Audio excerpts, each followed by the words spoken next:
Welcome. In front of me is a Samsung Galaxy A06, and today I'll show you how you can put this device into safe mode. So to get started, pull down your notifications by swiping down from the top of the screen, and then swipe down once again to show the power button. Click on it, and from the boot options you want to hold power off. When you do so, it changes into safe mode, so we're going to click on it now, and this will initiate a reboot. When the device boots back up, it automatically goes into safe mode.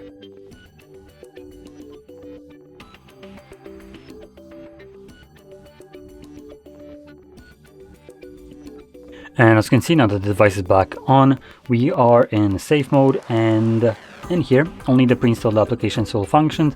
So you will find a bunch of apps that just won't work. They become semi-transparent and grayed out, as you can see with this one. And if you try to open them up, it will also give you... Okay, so these ones aren't even downloaded, so they won't show up as typically they would, which normally you would see the message pop up at the bottom that downloaded apps are disabled in safe mode. Now, once you're done with this mode, and you want to go back to the normal one, simply select the power button again, and this time around just choose the restart option. The device will reboot, and when it boots back up, it automatically boots into normal mode. So with that being said, if you found this very helpful, don't forget to hit like, subscribe, and thanks for watching.